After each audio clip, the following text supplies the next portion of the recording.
everybody, let's make a dragonfly today.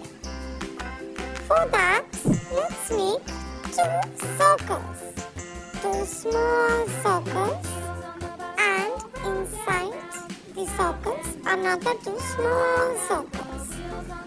These are the eyes of dragonfly.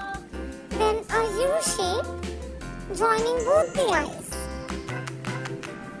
After that, its rest tail with a curve and inside partitions.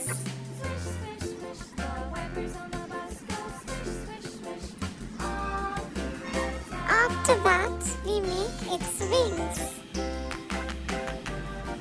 Two wings on the right side and two wings on the left side.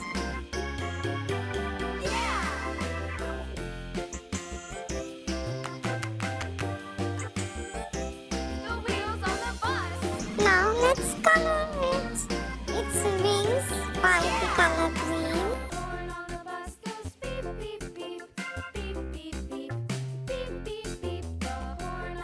Slowly we color it because there are chances that